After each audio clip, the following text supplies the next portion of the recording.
ভগবান ধন ঐশ্বর্য চাই না, ক্ষীর সর ননি মাখনে চান না, কিছুই লাগে না মা। শুদ্ধ ভক্তি দিয়ে যদি কেউ ভগবানকে ভালোবাসতে পারে।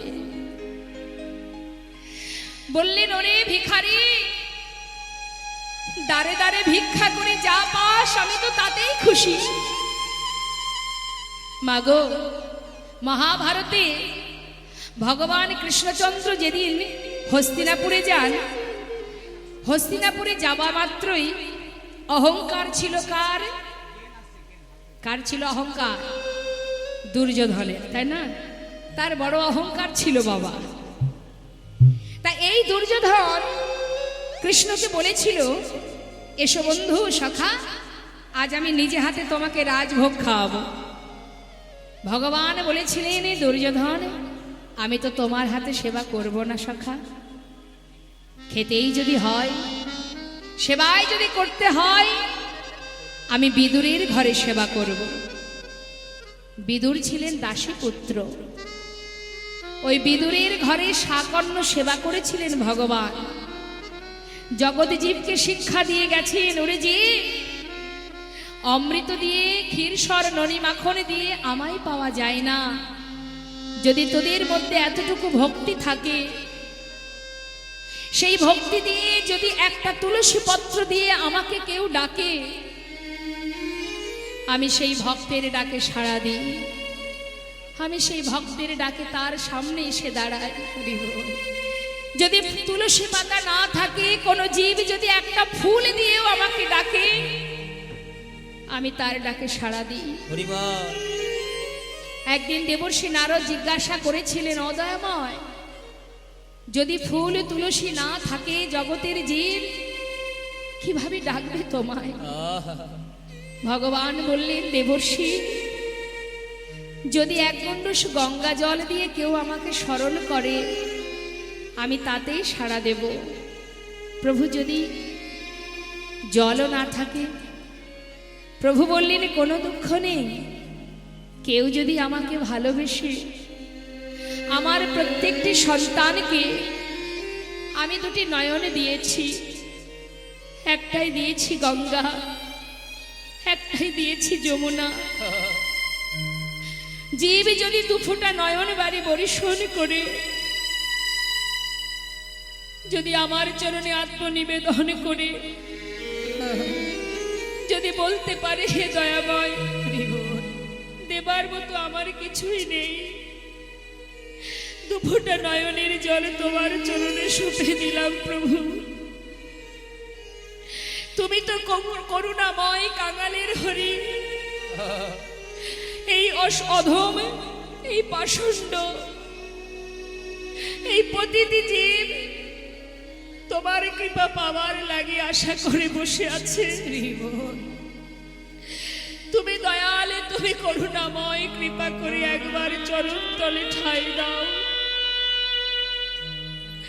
যদি কোনো জীব দুফোঁটা বাড়ি বরিশন করতে পারে মা, আর কিচ্ছু নয়, যদি বলতে পারো, কি বললেন মা?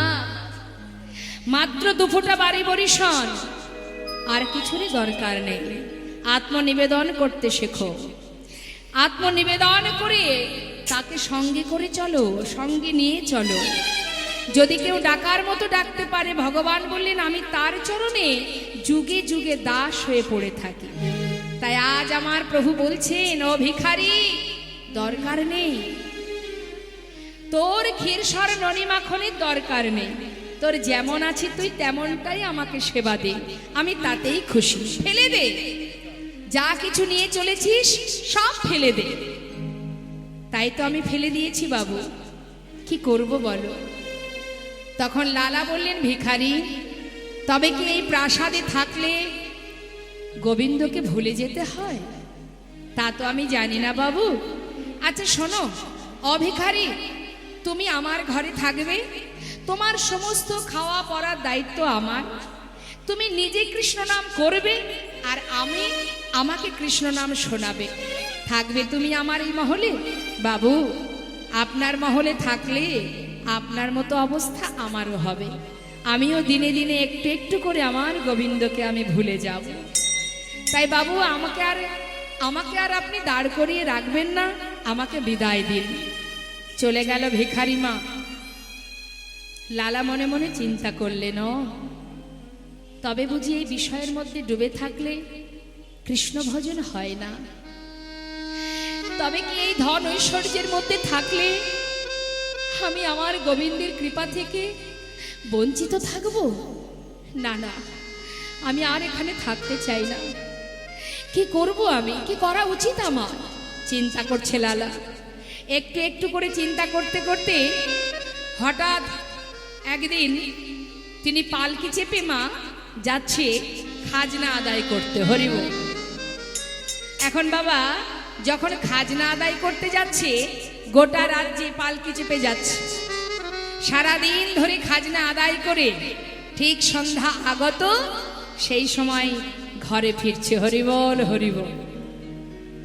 যখন সন্ধ্যা আগত, বেলি অবসান কাল, আমাদের প্রত্যেকের জীবনেই আসবে, সন্ধ্যা ঘনিয়ে আসবে এক সময়।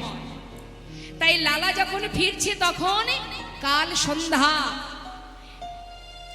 পালকি চেপে আসছে লালা খাজনা আদায় করে। ঠিক সেই সময় এক রজকন্যা মানে ধোপার মেয়ে বাবাকে চিৎকার করে ডেকে বাবাকে বলছে, বাবু গো, বাবু গো, বেলা যায় বাসনায় আগুন দাও। বাবু গো, বেলা যায় বাসনায় আগুন দাও। এই যে কথাটা চিৎকার করে ধোপার মেয়ে তার পিতাকে বলছে, বাসনায় আগুন দাও। বাসনা মানে মা কলার পাতা শুকালে তাকে বাসনা বলা হয়। এই বাসনাকে যখন পোড়ানো হয় তখন যে খার তৈরি হয় সেটা দিয়ে আগেকার সময় কাপড় কাচা হতো। এখন তো অনেক রকমের ডিটারজেন্ট বেরিয়ে গেছে, তাই না? তো বলছে, বাবু বেলা চলে যায়, বাসনায় আগুন দাও। আর সেই কথাটা বাতাসে প্রতিধ্বনি হচ্ছে। লালা তখন ফিরছে, শুনছে কি, জীবন বেলা বয়ে যায়, আসার পালা শেষ, এবার শুরু হবে যাবার পালা। ফেরার কালে যখন শুনেছে, সঙ্গে সঙ্গে পালকি থেকে নেমে সেই রজক কন্যার কাছে ছুটে গিয়ে কন্যাকে জড়িয়ে ধরে বলছে, মা কি যেন বললি তুই? আর একটি বার বল, কি বললি আমায় একটি বার বল। বাবু আমি তো কিছু বলিনি, আমি আমার পিতাকে বলেছি বেলা যাই বাসনায় আগুন দাও। না না, এ কথা তুই বলিসনি, এ কথা তুই বলিসনি, তুই ভুল বলছিস। আমি যে অন্য কিছু শুনলাম। বাবু অন্য কিছু? হ্যাঁ রে, এই তো তুই বললি বেলা যায় বাসনায় আগুন দাও। আমি তো সেটাই শুনেছি মা। তুই যে বারবার বললি বেলা যায় বাসনায় আগুন দাও। সত্য কথা রে, বাসনার পিছনে ছুটতে ছুটতে আমার যে মূল্যবান সময় চলে যাচ্ছে।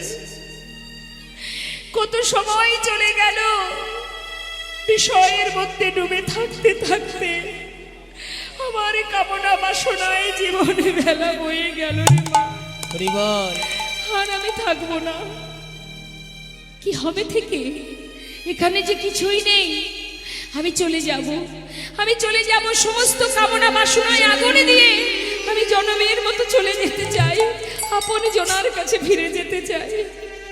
ধীরে ধীরে নিজের ঘরে ফিরে এসে তার কন্যা সুমতিকে বললেন, মা দে, মা দে, সারা গায়ে কৃষ্ণ নাম লিখে দে। বাবা কি হয়েছে তোমার? আমি জানি না, তবে মা এই বিষয় সম্পদ সবই থাকবে, তোরা থাক, এবার আমাকে বিদায় দে, আমি চলে যাই। আমাকে যে এবার ফিরতে হবে, নিজের ঘরে ফিরতে হবে মা, কিছুই আর চাই না আমি। ও মা, যারা প্রকৃত ভগবানকে ভালোবাসে তারা কিন্তু ইহজগতের সংসারের মধ্যে আবদ্ধ নেই।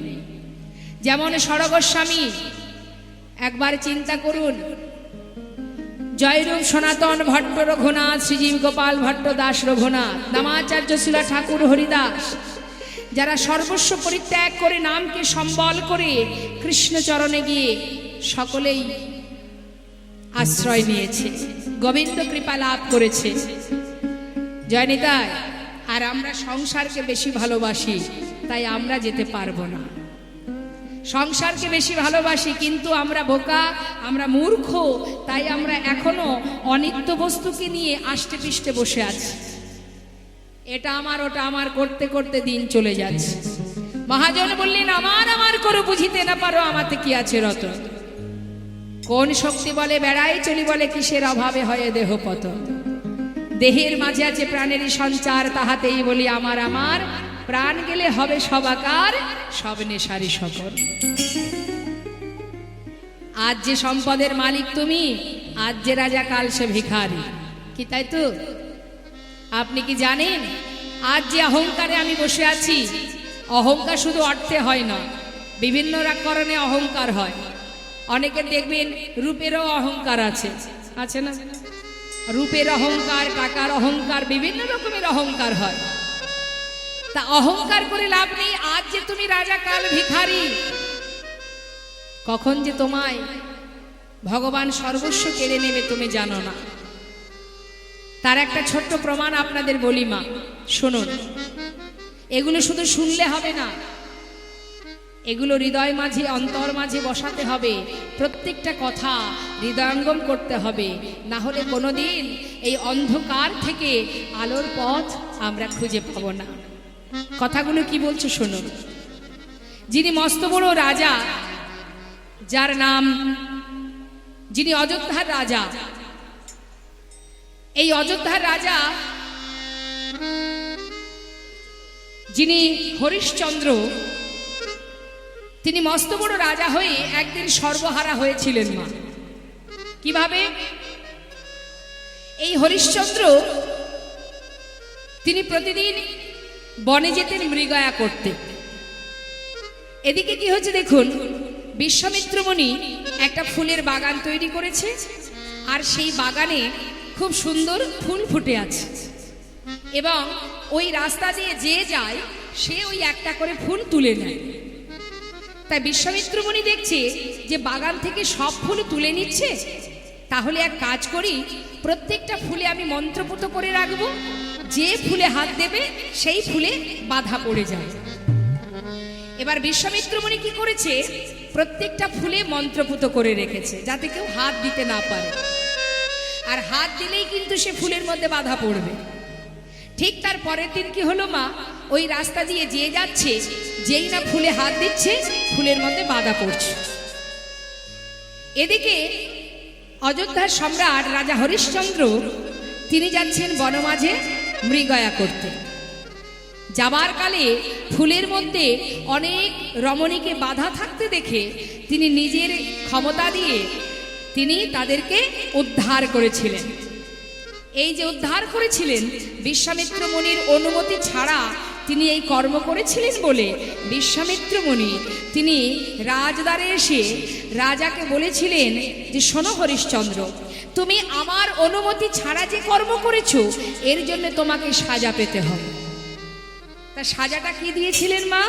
বললেন, যে রাজ্যের রাজা তুমি, যে অহংকারে বশীভূত হয়েছো তুমি, তুমি আমার কাছ থেকে অনুমতি না নিয়ে কর্ম করেছো, তাই তোমার সাজা এটাই, তোমার এই রাজ্য আমাকে দান করে দাও। হরি বল। গুরুবাক্য লঙ্ঘন না করে সঙ্গে সঙ্গে রাজ্য দান করে দিলেন। দান করে দিয়ে নিজের স্ত্রীকে নিয়ে আর সন্তানকে নিয়ে পথে এসে দাঁড়ালেন। যেই না পথে এসে দাঁড়িয়েছে, সঙ্গে সঙ্গে রাজা হরিশ্চন্দ্র তিনি বলে উঠলেন, আহা, যে আমি আমার বলতে যা কিছু ছিল সবই আপনাকে দিয়েছি, এবার আমার মুক্ত করে দিন। দাঁড়াও, এখনো সময় হয়নি। বিশ্বামিত্র মুনি বললেন, দান করেছো, কিন্তু এখনো তো দক্ষিণা দাওনি, দক্ষিণা দাও। যেই বলেছে দক্ষিণা দাও, আর কি আছে তার? কি দেবে সে? তার তো আর কিছুই নেই। অবশেষে নিজের স্ত্রীকে আর সন্তানকে নিয়ে দাঁড়ে দাঁড়ে চিৎকার করে সন্তানকে বিক্রি করার জন্য, স্ত্রীকে বিক্রি করার জন্য দাঁড়ে দাঁড়ে চিৎকার করে ডাকতে লাগলেন, কে আছো? দাসী আছে, দাসী নেবে গো, দাসী আছে, দাসী নেবে গো। চিৎকার শুনে একজন শুদ্ধ বৈষ্ণব তিনি এসে বললেন, বেশ, আমার দাসী প্রয়োজন, আমার ঘরে ভগবানের সেবার জন্য দাসী দরকার, তাহলে আমাকেই দিন। যখনই তার স্ত্রীকে দিয়ে দিলেন মা, সেই সঙ্গে সন্তানকেও দিয়ে দিলেন। দুইজনকে বিক্রি করে সেখান থেকে যে কড়িটা পেল, আর নিজেকে বিক্রি করে দিলেন কোথায়? নিজেকে বিক্রি করে দিলেন কালু ডোমের কাছে। কোথায় সেটা? কাশীধামে। কালু ডোমের কাছে নিজেকে বিক্রি করে যে কড়ি পেল, সেই 2 কড়ি এক করে গুরুর হাতে দক্ষিণা স্বরূপ দান করলেন। সর্বস্ব হারিয়ে শ্মশানে মরা পোড়ানোর কাজ করতে শুরু করলেন। যে ছিল এত বড় রাজা, মস্ত বড় রাজা, আজ শ্মশানে মরা পোড়ানোর কাজ করতে করতে হঠাৎ একদিন তার স্ত্রী শৈবা তার মৃত সন্তানকে নিয়ে শ্মশানে এসেছে দাহ করবে বলে। কিভাবে মারা গেল? বনের মধ্যে ফুল তুলতে গিয়ে সর্পদংশনে তার পুত্র রুহিতাশ্বর মৃত্যু হয়। এখন সেই সন্তানকে দাহ করার জন্য যখন শ্মশানে এনেছে মা, শ্মশানে এনে দেখছে যে তারই স্বামী শ্মশানে মরা পোড়ানোর কাজ করছে। নিজের সন্তানকে শ্মশানে দাহ করবে। শ্মশানের একটা নিয়ম আছে, দাহ করতে গেলে শ্মশানে কড়ি দিতে হয়, কিন্তু আজ যে সে কড়ি দেবে সেই কড়িটুকু তার কাছে নেই।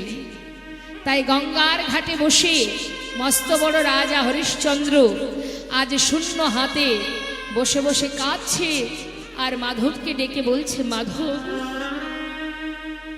চেয়ে দেখো আমার দিকে, যা ছিল আমার বলতে সবই হারিয়েছি আমি।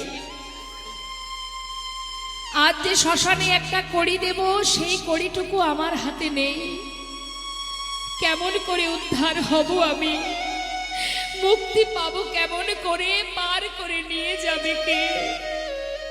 তাই গঙ্গার ঘাটে বসে বসে রাজা হরিশ্চন্দ্র চিৎকার করে কাঁদছে, মাধব, চেয়ে দেখো, এমন সাধের রাজ্য ছাড়ি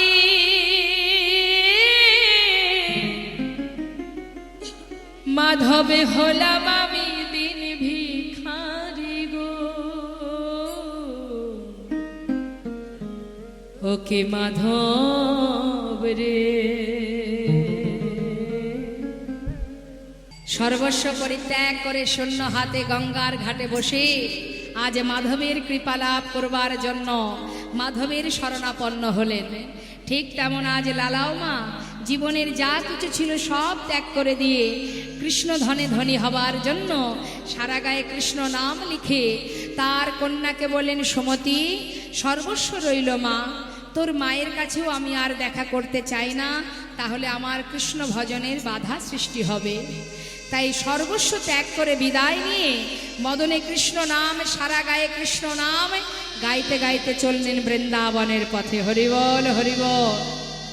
বৃন্দাবনে যখন এসে পৌঁছালেন মা, 1 মাস 2 মাস কেটে গেল। বৃন্দাবনে এসে পৌঁছালো, তখন রাত্রি অর্থাৎ অন্ধকার হয়ে গেছে। গোবিন্দ কুণ্ডের তীরে রাত্রিটা অতিবাহিত করার পর সকাল হতে না হতে দেখছে সমস্ত ব্রজমাইরা মাথায় করে একটা করে ডালা সাজিয়ে সারিবদ্ধ হয়ে সবাই যাচ্ছে। লালা চিৎকার করে ডাকছে, ও ব্রজবাসী, ব্রজবাসী, তোমরা সবাই যাচ্ছ কোথায়? বাঁকে বিহারীর ভোগ লাগাতে। আমায় একটু নিয়ে যাবে? কেন নিয়ে যাব না, চলো আমাদের সঙ্গে। তবে শোনো, এইভাবে গেলে হবে না, আমরা যা গাইতে গাইতে যাব, তুমিও শুনে শুনে আমাদের সঙ্গে গাইতে গাইতে যাবে। বেশ, তাই হবে। লালা পাচু পাচু যাচ্ছে আর ব্রজমাইরা গাইতে গাইতে যাচ্ছে। কি গাইছে? রাধে রাধে রাধে রাধে রাধে রাধে বল বল। আমরাও তো সবাই বৃন্দাবনে এসে পৌঁছালাম, লীলার সাথে সাথে আমরাও তো যাচ্ছি, তাই তো? হ্যাঁ, কোথায় আছি এখন আমরা? লীলা শ্রবণ করছেন তো, তাহলে মনটা লীলার সাথে সাথে যাচ্ছে তো। হ্যাঁ, তাহলে এখন বর্তমানে আছি কোথায়? বৃন্দাবনে। তাহলে বৃন্দাবনে রাজার নাম করতে হবে, সবাই মিলে হাত তুলে। বাহ, দেখি তো কার কার হাত আছে। সবাই তুলেছেন তো? আমাকে ফাঁকি দিয়ে কোনো লাভ নেই, আমি তো নিমিত্ত মাত্র। হ্যাঁ, আমাকে ফাঁকি দিয়ে লাভ নেই। একটা কথা জেনে রাখবেন, মানুষের চোখের ফাঁকি দিয়ে যে কাজই আমরা করি না কেন, কিন্তু যিনি বসে আছেন প্রত্যেকের হৃদয় মন্দিরে, তার চোখের ফাঁকি কিন্তু কেউ দিতে পারবে না। কেমন? তাই আমি বলছি হাত তুলতে, এবার যার যার কর্ম তাকেই করতে হবে, কেউ কারোর কর্ম করে দেবে না। হাত তুলুন। তুলেছেন তো? সবাই তুলেছেন? এ জন্মে তুললে পরের জন্মে হাত পাবেন, না হলে কিন্তু আর হাত পাবেন না। বাহ, এবার হাতে তালি দিয়ে জোরে জোরে আমার সঙ্গে গাইবে। রাধে রাধে রাধে রাধে রাধে রাধে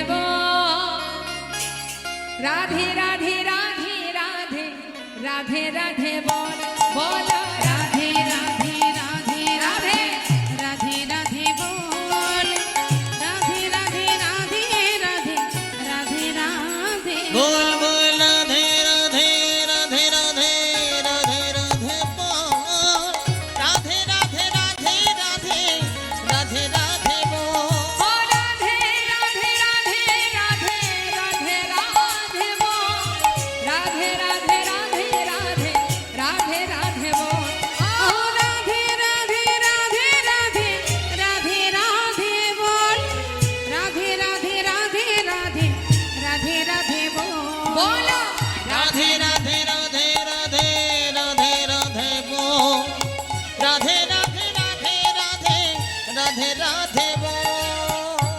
এই যে পরিবারের মধ্যে আপনারা বসে আছেন, প্রত্যেকেই আপনার পরিবারের এক একজন সদস্য, ভক্তি জগতের সদস্য, ভক্তি পরিবারের সদস্য। তা আমাদের এই গোবিন্দ পরিবারের মধ্যে আমরা সবাই আছি। আজ আমরা শুনব যে এমন একজন ভক্ত, যে ভক্ত জীবনের সমস্ত সুখ পরিত্যাগ করে সার কোনটি অসার কোনটি এটা মনে মনে অনুভব করে সব ফেলে গোবিন্দচরণ পাবার জন্য ইহ জগতের আমাদের এই বাংলা ছেড়ে চলে যান বৃন্দাবনে। তা যে ভক্তের কথা আমরা শুনব, সকল ভক্তের কাছে আমার নিবেদন, সেই ভক্ত আমাদের এই বাংলাতেই তার নিবাস, তার ঘর, যেটা ছিল মুর্শিদাবাদ জেলা।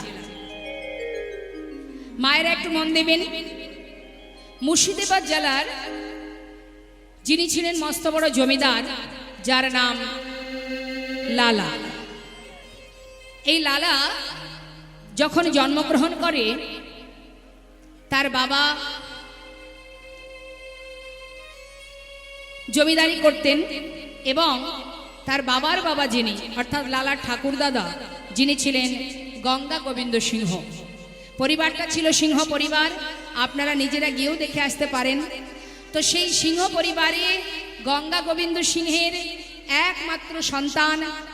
এই গঙ্গা গোবিন্দ সিংহের একটি ভাইও আছে, যার নাম রাধা গোবিন্দ সিংহ। এই রাধা গোবিন্দ সিংহ যার কোনো সন্তান ছিল না, শুধুমাত্র গঙ্গা গোবিন্দ সিংহের একটি পুত্র সন্তান ছিল, যার নাম ছিল প্রাণকৃষ্ণ সিংহ।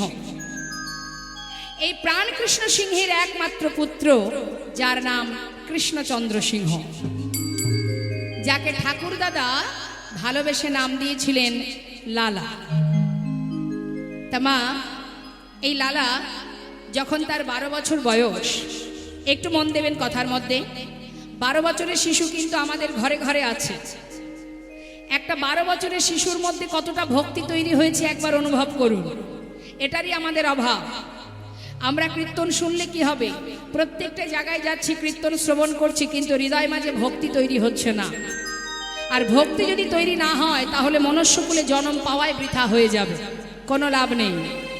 মহাজন বললেন, মানুষ আকার হইলে কি হয়, করহ ভূতেরও কাম, তা না হইলে কখনো কি বলহ কৃষ্ণ নাম।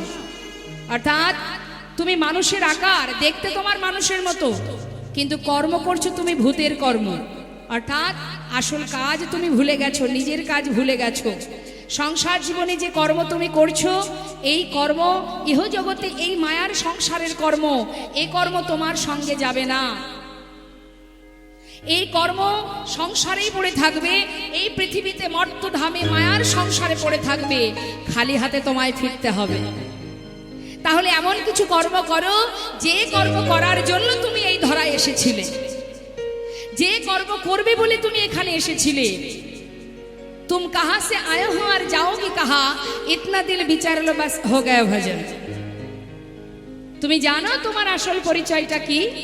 তুমি কোথা থেকে এসেছো তুমি জানো? যাবে কোথায় জানো? জানো না। যে পরিচয়টা নিয়ে তুমি ঘুরে বেড়াচ্ছ, যে ঠিকানা নিয়ে তুমি ঘুরছো, যে নামটা নিয়ে তুমি ঘুরে বেড়াচ্ছ, এটা কিন্তু তোমার নয়। কারোর কাছ থেকে তুমি ধার করে নিয়ে চলছো। আমাদের সকলের আলাদা আলাদা নাম আছে, তাই তো বাবা? কথাগুলো মন দেবেন মা। প্রত্যেকের আলাদা আলাদা নাম আছে, আলাদা আলাদা ঠিকানা আছে। আপনি যখন জন্মগ্রহণ করেছিলেন, আপনি জানতেন আপনার ঠিকানা কোথায়? আপনি কি জানতেন আপনার নামটা কি? কিছুই জানতাম না আমরা। কেউ না কেউ আমাদের নাম দিয়েছে, ঠিকানা দিয়েছে, তাই আমরা চলছি। অর্থাৎ আমার বলতে কিছুই নেই, অন্যের কাছ থেকে ধার করে তবেই আমরা জীবন যাপন করছি। অর্থাৎ যেমন পেয়েছি তেমন আবার রেখে চলে যেতে হবে। এই ঠিকানা, এই নাম সবই ফেলে, এই দেহ সব ফেলে চলে যেতে হবে। আর যেখানে আমি চলে যাব সেটা হলো আমার আসল ঠিকানা, আমার নিজের ঠিকানা। তাহলে সেই ঠিকানায় যেতে গেলে কি করতে হবে? এই মায়াকে দূরীভূত করতে হবে। যে মায়ার মধ্যে আমরা আষ্টে পৃষ্ঠে জড়িয়ে আছি, এমন ভাবে জড়িয়ে গেছি মায়ার মধ্যে, এখান থেকে পালানোর রাস্তা খুঁজে পাচ্ছি না। এই মায়া যত সময় তোমার কাছ থেকে না সরবে, তুমি কিন্তু তোমার আসল ঠিকানার সন্ধান খুঁজে পাবে না। তাহলে মায়াকে সরতে গেলে, মায়াকে সরাতে গেলে কি করতে হবে আমাদের? এই মায়াকে দূরীভূত করতে গেলে একটাই উপায়, সদ্গুরু চরণ আশ্রয় করো, সাধুগুরু বৈষ্ণবের সঙ্গ করো, হরিনাম কৃষ্ণ নাম শ্রবণ করো, দুফুটা বাড়ি বরিশন করে দুটি বাহু তুলে মহামন্ত্র জপ করো। তবেই জানতে পারবে, না হলে জানতে পারবে না যে তোমার কর্মটা কি। কৃষ্ণ ভজিবার তরে সংসারে আইনো, মিছে মায়ায় বদ্ধ হয়ে বৃক্ষ সম হয়। অর্থাৎ আমরা সবাই মায়ার জীব, মায়ামোহে ডুবে আছি। সংসারের মধ্যে কর্ম করছো, অর্থ উপার্জন করছো, সবই করো, কিন্তু মায়ার মধ্যে জড়িও না। এই মায়ার মধ্যে জড়িয়ে থাকলে কোনোদিন গোবিন্দ কৃপা হবে না। শ্রীমতী রাধারানী তিনিও সংসারে কর্ম করেছেন, রন্ধন করেছেন, কিন্তু কৃষ্ণ ছাড়া সে এক মুহূর্ত আর বদনে কোনো কথাই বলতেন না, যার মন ছিল কৃষ্ণ চরণে। তাই রাধারানী তিনি বাদিনীর ঘরে থেকে আমাদের মতো জীবকে শিক্ষা দিলেন, হে জীব, আমি যেমন সংসারে থেকে কর্মের ভিতর দিয়ে কৃষ্ণ সেবা করছি, তোমরাও কর্ম করো, তোমরাও অর্থ উপার্জন করো, তোমরা ভবিষ্যতে ছেলে মেয়ের চিন্তা করো, কিন্তু মনটা দিয়ে দাও গোবিন্দ চরণে। নিতাই গৌর হরি বল, হরি বল। কৃষ্ণ চরণে নিজেকে সঁপে দাও, চলার পথে কৃষ্ণ নাম করো। যেখানে থাকবে, যেমন থাকবে, যেভাবে থাকবে, বদনে হরিনাম করো, কৃষ্ণ নাম করো। যে তোমাকে যেমন করেই বাধা দিক না কেন, যে তোমাকে যাই বলুক না কেন, নাম যেন ছেড়ো না। এই কৃষ্ণ ছাড়া তোমার কিন্তু গতি নাই, গতি নাই, গতি নাই। শাস্ত্রে বললেন, অপবিত্র পবিত্র বা সর্ববস্তাঙ্গত পিবা যৎসারে পুণ্ডরিকাক্ষ সবাজ্যভ্যন্তর সূচি। অর্থাৎ পবিত্রই থাকো, অপবিত্র থাকো, যেখানে থাকো, যেমন থাকো, যখনই তুমি নামকে স্মরণ করবে, স্মরণ করবে, যখনই তুমি হরিনাম বদনে উচ্চারণ করবে, তোমার ভেতর বাহির সবই পবিত্র হয়ে উঠবে। নিতাই গৌর হরি বল, হরি বল। তাই আজ ছোট্ট একটি ছেলে, 12 বছর বয়স, ঠাকুর দাদা ভালোবেসে নাম দিয়েছে লালা। সেই ছোট্ট ছেলেটি এই মুর্শিদাবাদ জেলায় জমিদারির কাচারি বারান্দায় বসে বসে বাইরের দৃশ্যটা লক্ষ্য করছে, দেখছে। এমন সময় ওই জমিদারের সদর দরজার সামনে একজন কন্যাদায়গ্রস্ত ব্রাহ্মণ তিনি এসেছেন সাহায্য নেবেন বলে। তা যখন সেই ব্রাহ্মণ সাহায্যের হাত বাড়িয়েছে, তখন সেই দ্বারে যে দাঁড়ি ছিলেন তিনি বারবার তাকে ধাক্কা দিয়ে সরিয়ে দিচ্ছেন। 12 বছরের ছোট্ট ছেলেটা জিজ্ঞাসা করলেন, এই যে ও দাঁড়ি, তুমি ওই ব্রাহ্মণকে বারবার তাড়িয়ে দিচ্ছ কেন? বাবু, উনি একজন কন্যাদায়গ্রস্ত ব্রাহ্মণ, সাহায্যের জন্য এসেছে। কিন্তু বাবু, আমাদের এই জমিদারি মহলে একটা নিষেধ আছে, একটা নিয়ম আছে, সেটা হলো কোনোদিন কাউকে কিছু দান করা যাবে না। তাই এই ব্রাহ্মণকে আমি বারবার নিষেধ করছি যে এখান থেকে দান দিতে পারবো না, তুমি চলে যাও। কিছুতেই শুনছে না, যার কারণে আমি বারবার ধাক্কা দিয়ে তাড়িয়ে দিচ্ছি। ছোট্ট ছেলে বলে উঠলেন, শোনো, আমার পিতাকে গিয়ে বলো আমি আদেশ করেছি 1000 টাকা যেন এই ব্রাহ্মণকে দান করে দেয়। সঙ্গে সঙ্গে সেই দাঁড়ি ভিতরে গিয়ে প্রাণকৃষ্ণ সিংহকে বললেন, বাবু, আপনার পুত্র সে আপনাকে আদেশ করেছে 1000 টাকা দ্বারে দাঁড়িয়ে আছে এক ব্রাহ্মণ, তাকে দান করার জন্য। সে আদেশ করেছে, আপনি আদেশ পালন করুন। প্রাণকৃষ্ণ সিংহ বলে উঠলেন, এত বড় স্পর্ধা আমার ছেলে, সে কিনা আমাকে আদেশ করে। শোনো, 1000 টাকা ওই ব্রাহ্মণকে দান করে দিয়ে আমার পুত্রকে জানিয়ে এসো, যতদিন নিজে রোজগার না করবে ততদিন যেন দান করবার ইচ্ছা প্রকাশ না করে। দেখুন মা, কেমন কৃষ্ণ ভক্তি হৃদয়। মনে মনে ভাবছে, আহা পিতা, যার এত ধন ঐশ্বর্য, এই জাগতিক জগতের বিষয়ের মধ্যে তুমি ডুবে আছো পিতা। এত ধন ঐশ্বর্যের মালিক তুমি, মস্ত বড় জমিদার তুমি, একজন কন্যাদায়গ্রস্ত বাবা জিগনা দ্বারে এসে হাত বাড়িয়েছে সাহায্যের জন্য, আজ তুমি তাকে বঞ্চিত করবে 1000 টাকা দেবার জন্য? আজ তুমি যখন আমাকে এত বড় কথা বললে, এমন কৃপণ তুমি, এমন নিষ্ঠুর মন তোমার, এমন পিতার সন্তান আমি, এটা ভাবলে আমার বড় কষ্ট হয়। বেশ, শোনো দাঁড়ি, পিতাকে গিয়ে বলে এসো, যতদিন আমি রোজগার না করতে শিখব ততদিন আমার পিতার এই সম্পদের এক কোণাও আমি কাউকে দান করব না। সেই দিনই ছোট্ট ছেলে ওই মুর্শিদাবাদ পরিত্যাগ করে বর্ধমানে এসে একটা ফেরেশতা দ্বারে 20 টাকা বেতনে তার রোজগার শুরু হয়ে গেল। মাত্র 20 টাকা বেতন। এদিকে কি হলো, মনে মনে স্থির করলেন, যে পিতার মন এমন ছোট, যার এমন ছোট মনের পরিচয়, আমি সেই পিতার মুখ দর্শন করব না। মনে মনে স্থির করে আর কোনোদিন পিতার কাছে ফিরে এলেন না। এদিকে প্রাণকৃষ্ণ সিংহ সন্তানের শোকে একটু একটু করে বিভিন্নভাবে রোগাক্রান্ত হতে হতে তিনি শয্যাশায়ী হয়ে গেলেন। সন্তানকে দেখতে না পেয়ে সমস্ত প্রজাবর্গকে বললেন, জানা, একবার আমার সন্তানকে ফিরিয়ে নিয়ে আয়, মৃত্যুর আগে যেন তার বদনটা দেখতে পাই। একটা কথার জন্য চিরতরে ছেলে আমার ছেড়ে চলে গেছে, জানা, একবার ফিরিয়ে নিয়ে আয়। কিন্তু কেউ ফেরাতে পারল না মা।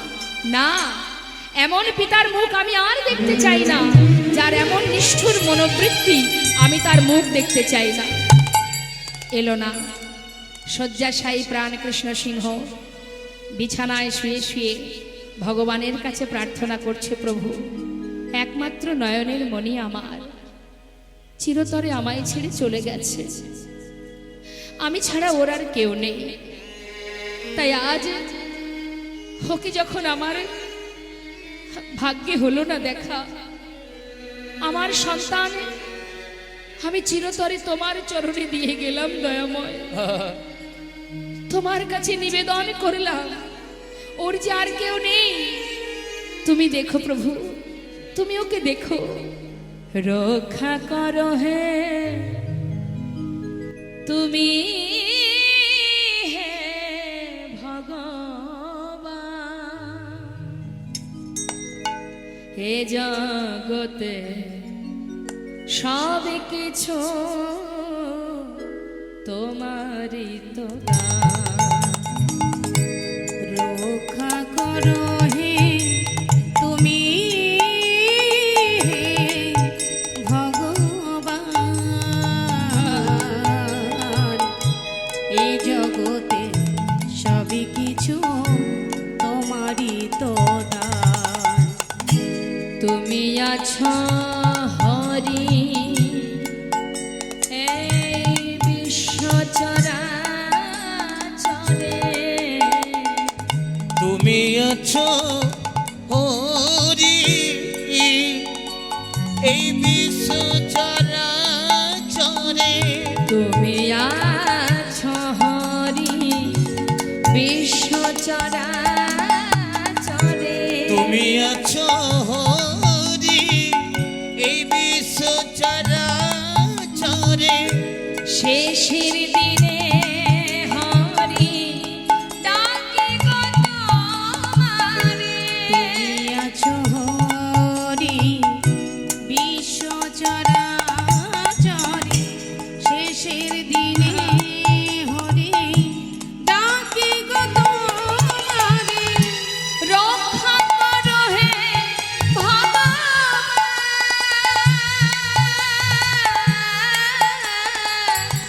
রক্ষা করো হে ভগবান,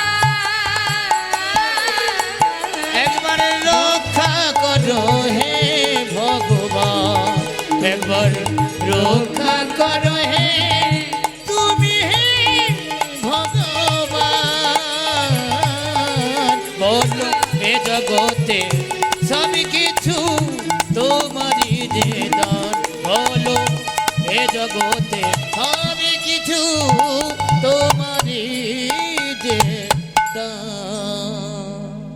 ঘর কলি জীব আমরা, আমাদের ভগবান করুণাময় গৌর সুন্দর কলিহত জীবের জন্য হাতে ধরে পায়ে ধরে নাম দিয়েছেন, হে জীব নাম ছাড়া কলি জীবের নাহি আর ধর্ম, সর্বধর্ম সার নামেই শাস্ত্র মর্ম। যে পথে যাও না কেন, যাকে আশ্রয় করো না কেন, যে পথ অবলম্বন করো না কেন, নাম ছাড়া কলি জীবের গতি নাই, গতি নাই, গতি নাই। হরের নাম হরের নাম হরের নাময়েব কেবলম কালো নাস্তেব নাস্তেব গতির অন্যথা। আমাদের ইহজগতে আমাদের হিন্দু সমাজের অনেক অনেক মত আছে, এক একজন এক একজনকে ভালোবাসে, এক এক পথ অবলম্বন করে, কিন্তু জেনে রাখতে হবে মা, সমস্ত ধর্মের সার হলো এই মধুমাখা হরিনাম। তাই বৈষ্ণব মহাজন বললেন, এই ঘোর কলিযুগে তোমাকে কোনো কষ্ট, কোনো সাধন ভজন করার দরকার নেই, কিছুই করতে হবে না, শুধুমাত্র শ্রদ্ধা ভক্তি নিয়ে যদি মহামন্ত্র জপ করতে পারো, হরিনাম করতে পারো। হরিনামের এমনই মহিমা, তুমি যেভাবেই গ্রহণ করো না কেন, ইচ্ছায় করো অনিচ্ছায় করো, হেলাই করো শ্রদ্ধাই করো, যেভাবেই নাম করো না কেন, নামের যে মহিমা সে কিন্তু দেখা দেবেই দেবে। অভ্যাস করতে হবে, প্রতিনিয়ত হরিনাম করতে হবে, কিন্তু নাম করার নিয়মটা কি? আমরা সবাই ভগবানকে ভালোবাসি, সত্যি ভালোবাসি বলেই আজ আপনারা সবাই এখানে ছুটে এসেছেন। প্রত্যেকেরই সংসার আছে, দূর দূরান্ত থেকে হরিনাম শ্রবণ করার জন্য আপনারা পাগলের ন্যায় কত দূর থেকে ছুটে এসেছেন এখানে কৃষ্ণ নাম হরিনাম শোনার জন্য। ভাবা যায় না মা, যদি ফাংশন হতো অনেক শ্রোতা হতো, তাই না? অনেক ভক্ত আসতো ফাংশন শোনার জন্য, কিন্তু কীর্তনেও যে এত ভক্ত হয় সেটা কিন্তু আমরা আজ বর্তমানে প্রমাণ পাচ্ছি, তাই না? যে ভগবানকে সত্যি জগতের যে ভালোবাসতে শিখেছে, বুঝেছে, জেনেছে, যার কারণে আজ তারা কীর্তন শ্রবণ করার জন্য সকলে ছুটে আসে একত্রিত হয়ে, কত দূর দূরান্ত থেকে কত সুন্দরভাবে একনিষ্ঠ মনোভক্তি নিয়ে কীর্তনার সাধন করছে। তাই ভক্তি সকলের মধ্যে জেগেছে। এই যে ভক্তি জেগে উঠেছে, এই ভক্তিটাকে আরো দ্বিগুণ করতে হলে আমাদের ভিতরে কিছু নিয়মাবলী পালন করতে হবে। সেটা কি না, হরিনাম যে আমরা করব, ভগবানের নাম করব, কিন্তু নাম করতে গেলে আমাদের ভিতরে যদি কোনো চা পাওয়া থেকে যায়, তাহলে এই নাম করা বৃথা হয়ে যাবে। চা পাওয়া অর্থাৎ পার্থিব জগতের সুখ স্বাচ্ছন্দ্য, ইহ জগতের সুখ, ইহ জগতে ভালো থাকবো, সুখে থাকবো, 1 থেকে 5টা বাড়ি হবে, 5টা থেকে 10টা গাড়ি হবে, এই কামনা নিয়ে যেন ভগবানকে ভালোবাসতে যাবেন না। দরকার কি আছে ভালোবাসা? কিছু না চাইতেই যদি সব পাওয়া যায়, যদি তাকে ভালোবাসতে পারো। শাস্ত্রে বললেন ভগবান নিজেই, তিনি কি বললেন, ভক্তের বোঝা আমি বহন করি। অর্থাৎ ভাবছ বসে চলবে কি সে তুমি ভাববার কে, যার ভাবনা সেই ভাবে তুমি ভাবো তাকে। হরি বল, হরি বল। তুমি তার চিন্তা করো, সে তোমার চিন্তা করবে। কেন করবে? কারণ তুমি অমৃতের সন্তান, তুমি তার সন্তান। এ জগতে যে মাতা পিতার কাছে আমরা, যাদের কোলে থেকে আমরা বড় হয়েছি, যারা পৃথিবীর আলো দেখিয়েছে, যে মায়ের গর্ভ থেকে আমরা ভূমিষ্ঠ হয়েছি, তারা জাগতিক জগতের মাতা পিতা, সংসার জীবনের মাতা পিতা। কিন্তু মা, আমাদের পিতাকে, আমাদের আসল পিতা হলো অনাদি আদি গোবিন্দ, যিনি আমাদের জগৎ পিতা, যিনি সৃষ্টিকর্তা, যার কৃপায় 84 লক্ষ জনে ভ্রমণ করে এই সুন্দর কৃষ্ণ বলার বদন খুঁজে পেয়েছি আমরা। বলবার মতো শক্তি পেয়েছি, দেখবার মতো নয়ন পেয়েছি। জলযান অবলক্ষানি স্থাবরা বিংশতি, কৃমিয়া রুদ্র সংখ্যাক পক্ষিণং 10 লক্ষ কম, 30 লক্ষানি পশু মানুষ্চ 24 লক্ষানি মানবা। কত কুলে জন্ম পেয়েছি, পক্ষী কুলে, কীট কুলে, পশু কুলে, তারপর ঘুরে ফিরে এই মানব দেহটা আমরা লাভ করেছি। কৃষ্ণ বলার বদন পেয়েছি, হরি বলার বদন পেয়েছি। মহাজন বললেন, হে জীব, হেলায় সময় নষ্ট করো না, সময় গেলে আর পাওয়া যাবে না। কত সাধনা করে তবেই 100 বছর পরমায়ু আমাদের, তাও কিন্তু আমরা 100 বছর বাঁচবো কিনা জানি না। বর্তমানে 100 বছর আমরা যে বেঁচে থাকবো এ ভরসা আমরা পাই না। সময় খুবই কম, খুবই কম আমাদের জীবনের সময়। তাহলে এই অল্প সময়ের মধ্যে কিভাবে আমরা গোবিন্দচরণ লাভ করতে পারবো, সেটা আমাদের মাথায় রাখতে হবে। কারণ এসেছি যেমন, যেতে হবে তেমন। চলে আমাদের সবাইকে যেতে হবে, এখানে আমরা যুগ যুগ ধরে থাকতে পারবো না। তাই বৈষ্ণব মহাজন বললেন, হরি নাম করো, কৃষ্ণ নাম করো, কিন্তু কিভাবে করবে? বললেন, গৌরাঙ্গ বলিতে হবে পুলক শরীর। পুলক শরীর মানে আনন্দ, মনের ভিতরে আনন্দ রেখে হরিনাম করো। যেন দুঃখ কষ্ট নিয়ে হরিনাম করো না। দুঃখ কষ্ট তো এই সংসার জীবনে, এই মায়ার সংসারে দুঃখ আসে, কষ্ট আসে, যন্ত্রণা আসে। কিন্তু যে জনে কৃষ্ণ ধনে ধনী, যে জনে নামের ধনে ধনী, তার কিন্তু কোনো দুঃখ কষ্ট নেই, তার জীবনে দুঃখ কষ্ট নেই। তাই লক্ষ্য করে দেখবেন, যারা সংসার করেনি, অর্থাৎ যারা সংসারের মধ্যে আবদ্ধ নেই, তাদের কিন্তু কোনো কষ্ট নেই মা। যেমন মঠ মন্দিরে যেয়ে, বিভিন্ন মঠ মন্দিরে গিয়ে দেখবেন ছোট ছোট ছেলে মেয়েরা, তারা সর্বস্ব পরিত্যাগ করে ভগবানের সেবায় নিজেকে নিয়োজিত করেছে। এই যে ছোট ছোট শিশুরা যারা সব ছেড়ে কৃষ্ণ সেবায় রত হয়েছে, এদের ভিতরে কিন্তু মায়া বলে কিছু নেই। এরা কৃষ্ণ সুখে সুখী, কৃষ্ণ দুঃখে দুঃখী। এদের ভিতরে কোনো দুঃখ নেই, কষ্ট নেই। হে গোবিন্দ, তুমি যেভাবে চালনা করবে আমি সেইভাবেই চলব। তাই বৈষ্ণব মহাজন বললেন যে ভগবানের নাম যদি করতে হয়, তাহলে মনের ভিতরে দুঃখ রেখো না, কষ্ট রেখো না, পুলক আনন্দ সহকারে তার নাম করো। আর কি করতে হবে? বদনে হরি নাম করতে হবে, আর নয়নে দুফুটা বাড়ি বরিশন গোবিন্দ চরণে দিতে হবে। কেন? যেন আমার সমস্ত ভুল ত্রুটি দূরীভূত করে যেন তোমার চরণে আমি ঠাঁই পাই। হরি বল, হরি বল। এই কামনা নিয়ে তা আসুন আমরা সবাই মিলে একবার এখানে বসে আছি পরম বৈষ্ণবী মা মহামায়ার চরণ আশ্রয় করে আমরা প্রাণ ভরে একবার সবাই মিলে কলিজীবের শ্রেষ্ঠ ধন মধুমাকা হরিনাম সকলে গাইব। দেখি একবার হাতটা তুলুন তো, আমি কিন্তু দেখতে পাচ্ছি না হাত তুলছেন কিনা সবাই। এদিকে হাত তুলেছে তো? জয় নিতাই, হরি বল। অনেক ভক্তরা দূরে দাঁড়িয়ে আছেন, বসবার হয়তো জায়গা নেই, জানি না ওইদিকে হয়তো থাকতে পারে, তো আপনারা দাঁড়িয়ে আছেন কেন জানি না, দাঁড়িয়ে আছেন বেশ, একবার হাত তুলতে হবে সবাইকে। হ্যাঁ, প্রত্যেকে নিতাই গৌর হরি বল, হরি বল গৌর হরি বল। বাহ, একবার আমি গাইব, শুনবেন, সুরটা শুনে তারপরে আপনারা গাইবেন, তালে তালে গাইবেন, বেতালে গাইবেন না, হাতে তাল রাখবেন আর প্রাণ ভরে দেহ মন প্রাণ সপে দিয়ে আত্মনিবেদন করে মায়ের চরণে এই হরিনাম জোরে জোরে গাইবেন। কেমন? মা যেন শুনতে পায়। মায়ের কাছে প্রার্থনা করুন, মা ধনং দেহি পুত্রং দেহি যশং দেহি নয়, মা আমার যেন কৃষ্ণ ভক্তি হয়। এই কামনা নিয়ে সবাই মিলে একবার হরিনাম। হ্যাঁ, আগে শুনুন, আমি গাইব, হাতে তালি দিয়ে। হরে কৃষ্ণ হরে কৃষ্ণ কৃষ্ণ কৃষ্ণ হরে হরে, হরে রাম হরে রাম, রাম রাম হরে হরে। সবাই মিলে একসঙ্গে।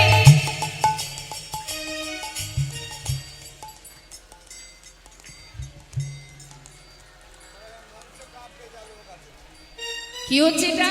আস্তে, যদি ইচ্ছা না থাকে গাইতে হবে না, কিন্তু আমি বলবো, অনুরোধ করব সকলে চরণ ধরে মহামন্ত্র নাম করবার সময় যেন মনের ভিতরে জড়তা অলসতা রাখবেন না, কারণ এই নাম ছাড়া আমাদের জীবনে আর কিছু নেই। মা, যখন আমরা শেষের দিনে বাঁশের দোলনায় সব দেহটা যাবে না, পিছনে কিন্তু এই একটা জিনিসই যাবে, সেটা হলো হরিনাম, আর কেউ যাবে না। হ্যাঁ, তো আপনারা এখানে যত ভক্ত আছেন সবাই যদি আপনারা উচ্চস্বরে যদি হরিনাম করেন, আমার মনে হয় গোলক ধামে আমার গোবিন্দ তার সিংহাসন চলে যাবে। একবার প্রাণ ভরে আত্মনিবেদন করে উচ্চস্বরে সবাই গাইবেন, এটা আপনাদের কাছে আমার বিনীতভাবে নিবেদন। হরে কৃষ্ণ, হাত তুলে, হরে কৃষ্ণ কৃষ্ণ কৃষ্ণ হরে হরে, হরে রাম হরে রাম, রাম রাম হরে হরে। বলুন, হরে কৃষ্ণ হরে। বাহ, পিছন দিকে ভক্তগণ, খুব সুন্দর।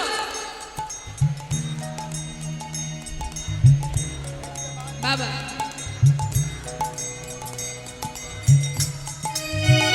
হরে কৃষ্ণ হরে কৃষ্ণ কৃষ্ণ কৃষ্ণ হরে হরে, হরে রাম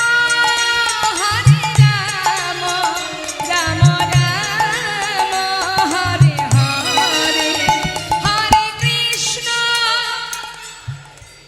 বাবা,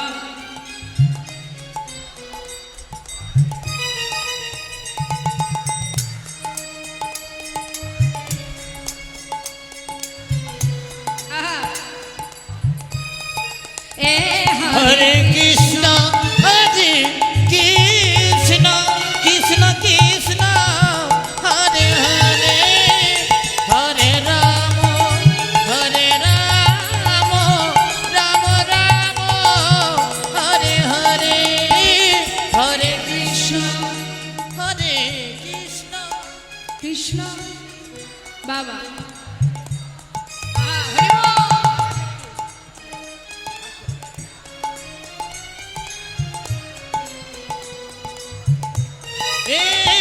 হরে কৃষ্ণ হরে কৃষ্ণ কৃষ্ণ কৃষ্ণ হরে হরে, হরে রাম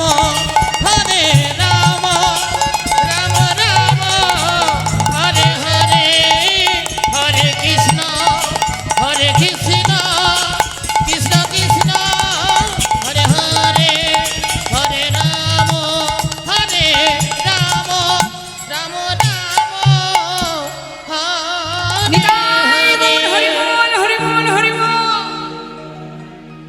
অপূর্ব। হরিবল হরিবল। কৃষ্ণ কৃপা হোক আপনাদের সকলের। ভগবান আপনাদের কৃষ্ণ ভক্তি দান করুক, এটাই প্রার্থনা করি প্রভুর চরণে। আজ বৈষ্ণব মহাজন বললেন, হরিনাম যদি কেউ করতে পারে, যেভাবেই করুক না কেন, ইচ্ছায় বা অনিচ্ছায়, হেলায় বা শ্রদ্ধায় যেবা না লয়, ক্রমে ক্রমে কৃষ্ণ ভক্তির হয় উপচয়। কৃষ্ণ গালি দিতে যদি কেউ করে কৃষ্ণ নাম উচ্চারণ, সে নাম হয় তার মুক্তিরও কারণ। কাউকে যদি আপনি গালি দিতেও কৃষ্ণ নাম বলেন মা, তাতেও আপনার উপকার। ভাবা যায়, যেভাবেই বলো না কেন তাতেই উপকার। নামের এমনই মহিমা। তাই আজ বৈষ্ণব মহাজন বললেন, এই হরিনাম যদি গাইতে হয়, তার আগে সৎ গুরুচরণ আশ্রয় করতে হবে। গুরু কৃপা না থাকলে হবে না। কেন হবে না? কলিযুগে আগে গুরু আশ্রয় করো, তারপরে গৌর পাবে। জীবের নিস্তার লাগি নন্দ সুত হরি, এই ভুবনে প্রকাশিলে গুরু রূপ ধরি। এই ভুবনে প্রকাশ হলেন ওই গুরু রূপ ধরি। কি বলেন কথাটা? জীবের নিস্তার লাগে, অর্থাৎ জীবের নিস্তার করার জন্য, উদ্ধার করার জন্য স্বয়ং ভগবান নন্দসুত হরি তিনি ভুবনে প্রকাশিলেন গুরু রূপ ধরি। অর্থাৎ গুরুকে যদি তুমি শ্রদ্ধা ভক্তি করতে পারো, গুরু কৃপা লাভ করতে পারো, তাতে কি হবে? তোমার গৌর কৃপা হবে। মহাজন বললেন, ব্রহ্মাণ্ড ভ্রমিতে ভ্রমিতে যদি কোনো ভাগ্যবান জীব গুরু কৃষ্ণের প্রসাদে পায় ভক্তিলতা বীজ। গুরু কৃপা সবার হয় না গো মা, গুরু কৃপা সকলের ভাগ্যে হয় না। মহাজন বললেন, গুরুদেব কি করেন? মালি হয়ে সেই বীজ করে অর্পণ, শ্রবণ কীর্তন জলে করায় সিঞ্চন। ক্রমে ক্রমে বাড়িলতা ব্রহ্মাণ্ড ভেদি যায়, বিরজা ব্রহ্মাণ্ড ভেদি পরম ব্রহ্ম পায়। তদপরে যায় লতা গোলক বৃন্দাবন, শ্রীকৃষ্ণ চরণ কল্প বৃক্ষে করে আরোহণ। অর্থাৎ যদি তুমি গুরু কৃপা লাভ করতে পারো, অনায়াসে তুমি গৌর কৃপা পাবে। তাই আসুন মহাজন পদাবলিতে বলছেন যে গৌর কৃপা লাভ করতে গেলে গুরু, অর্থাৎ কলিযুগে গুরু আমাদেরকে নিত্যানন্দ প্রভু দয়াল নিতাই চা। তাই বৈষ্ণব মহাজন বললেন যে আসো আমরা নিতাই চাঁদের চরণে জানাই, আমরা নিত্যানন্দ প্রভুর কাছে জানাই, হে দয়াল, দয়াল গুরু তুমি কৃপা করো যেন তোমার চরণে আমি ঠাঁই পাই, তোমার কৃপা যাতে লাভ করতে পারি। আহা, কি বলছেন মহাজন? আরে কবে নিতাই ছা করুণা করিবে, ও গোয়ারি কবে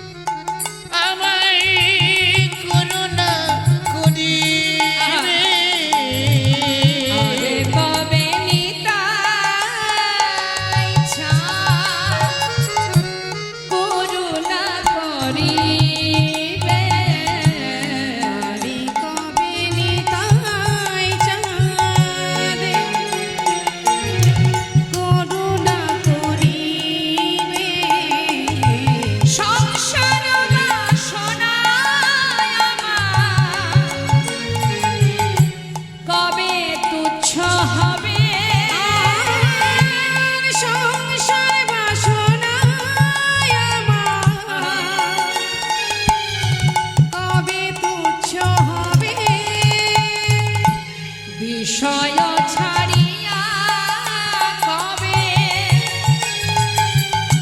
শুদ্ধ হবে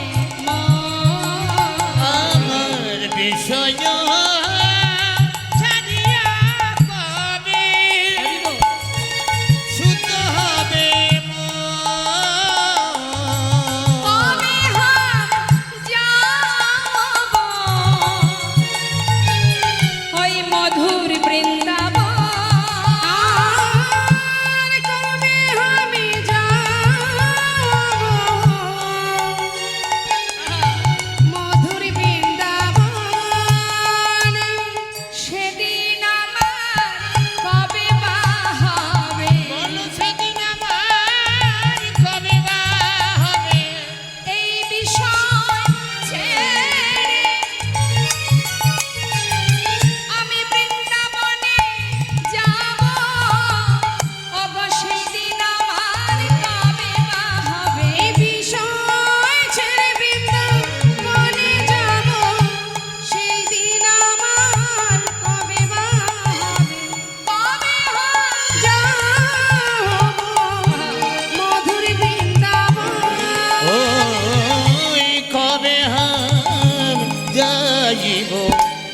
মধুর বৃন্দাবন রূপ রঘুনাথ পদে করো কহিয়া,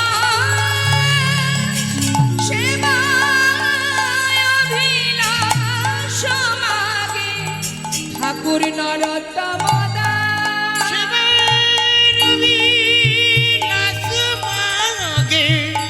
ঠাকুর নরোত্তম দাস। রাধে রাধে রাধে রাধে। এটাই হলো বৃন্দাবনের মাহাত্ম্য। 84 ক্রোশ বৃন্দাবনের মধ্যে প্রত্যেকের মুখে একটাই কথা, রাধে রাধে রাধে রাধে, তাই না? তো চলুন যাই আমরা সবাই মিলে একবার রাধা নাম গাইতে গাইতে বৃন্দাবনে পৌঁছে যাব। সবাই মিলে একবার উলুধ্বনি। বাহ, আরেকটু জোর হবে। বাহ বাহ বাহ, হরি বল হরি বল। বৃন্দাবন ধাম আচ্ছা অপার, জপে যা রাধে রাধে। সবাই মিলে যদি বাহু তুলে হাতে তালি দিয়ে রাধেশ্বর বাবা রাধে।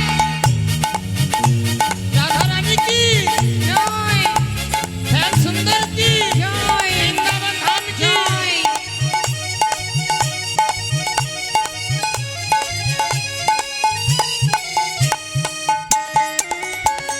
রাধে রাধে।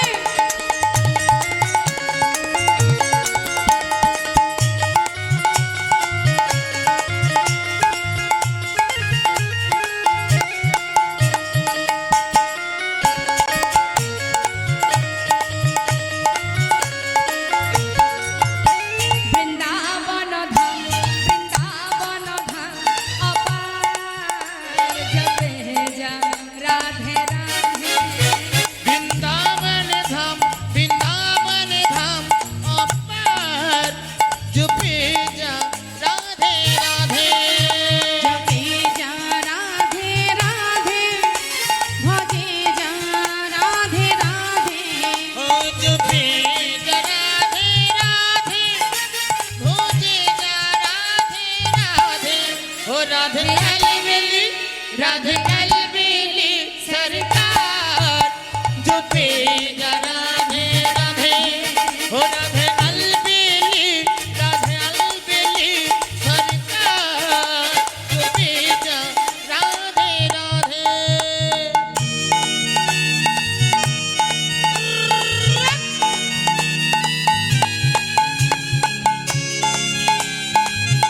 রাধা রানী কি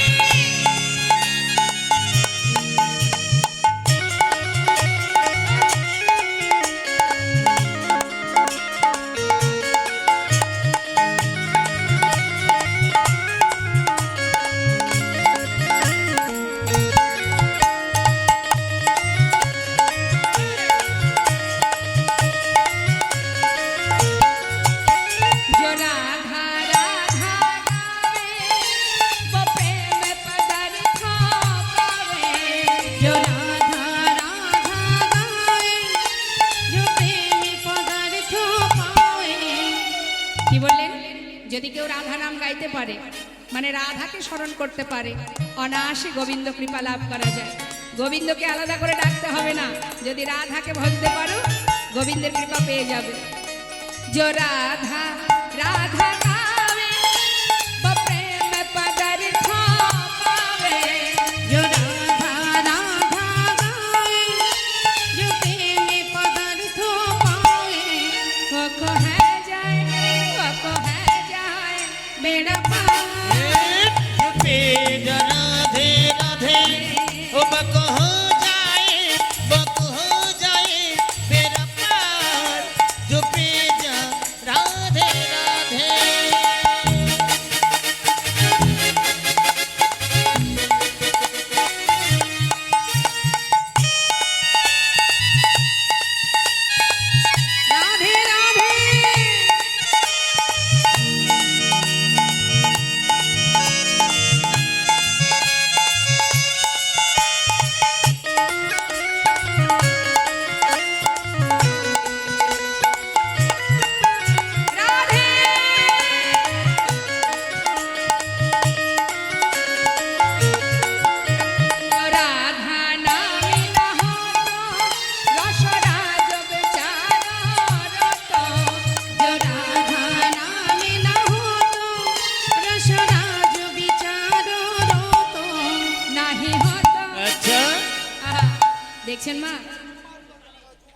জয় রাধে রাধে। দেবী শক্তি, আপনারা তো সবাই দেবীর পক্ষ, অর্থাৎ আপনারাও সকলের মধ্যে দেবী শক্তি আছে, তাই না? তো আমাদের রাধারানী, যার কৃপা, মানে রাধারানী না থাকলে গোবিন্দ আসতেন না। বললেন যদি রাধারানী না আসতেন তাহলে গোবিন্দ আসতেন না। তাহলে ভাবুন একবার। হ্যাঁ, তো মহাজন কি বললেন, যে রাধারানী সে যদি না আসতো তাহলে বৃন্দাবনে গোবিন্দ আসতেন না। जो राधा नाम न होता रसराज बेचारा रोता, जो राधा नाम न होतो रसराज बिचारो रोतो, नहीं होता अच्छा नहीं होता कृष्ण अवतार। ओ जो पे राधे राधे नहीं हो तो नहीं हो तो कृष्ण अवतार। जो पे राधे राधे वृंदावन धाम अपार, जो तेजा राधे राधे।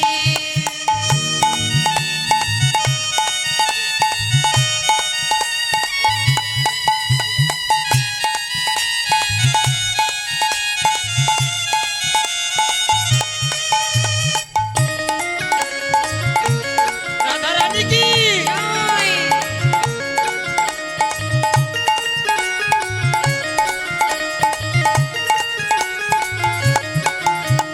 राधा नाम न होतो रसराज बिचारो रोतो, ओ जो राधा नाम ना हो तो रसराज बिचारा हो तो नहीं हो तो कृष्ण अवतार।